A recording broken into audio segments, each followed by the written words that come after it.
ईश्वर की उपस्थिति। आइए आज हम जीवन के हर पल में ईश्वर की उपस्थिति को अनुभव करें।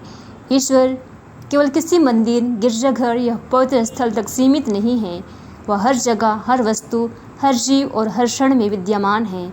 जब हम आंखें खोलकर इस सृष्टि को ध्यानपूर्वक देखते हैं तो हमें हर कण में ईश्वर की झलक मिलती है। यह ब्रह्मांड उसकी उपस्थिति का एक जीवंत प्रमाण है। प्रकृति ईश्वर की सबसे सुंदर अभिव्यक्ति है।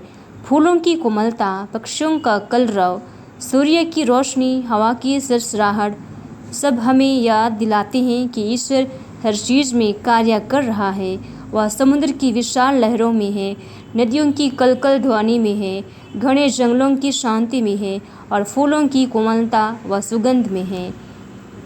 हर वह चीज़ जो हमें सुंदर, शांतिपूर्ण और जीवनदायक लगती है, उसमें ईश्वर की उपस्थिति महसूस होती है। जब बारिश की पहली बूंद ज़मीन को छूती है, उस मिट्टी की खुशबू भी हम ईश्वर की करुणा महसूस कर सकते हैं।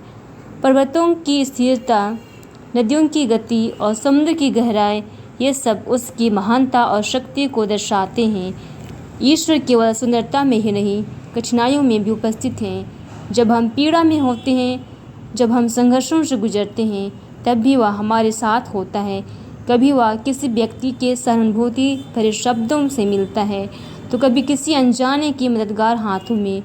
वह हर क्षण में उपस्थित है। जब कोई प्रेम करता है, क्षमा करता है या दूसरों की सेवा करता है, जब एक माँ अपने बच्चों को प्रेम से देखती है, जब कोई गरीब को रोटी देता है या जब कोई अपने क्रोध को रोककर शांति का रास्ता चुनता है, उस क्षण ईश्वर उपस्थित होता है। ईश्वर हमारे भीतर भी वास करता है। हमारे विचारों, भावनाओं और अंतरात्मा में वह निरंतर बोलता है।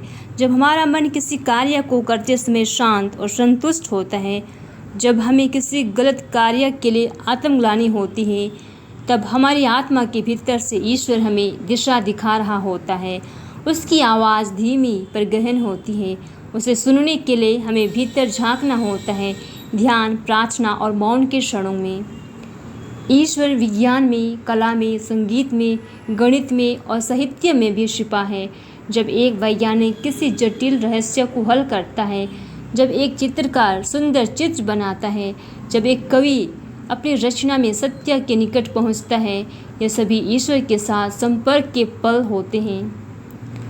यदि हम यह मान लें कि ईश्वर हर चीज़ में है, तो हमारी दृष्टि बदल जाती है।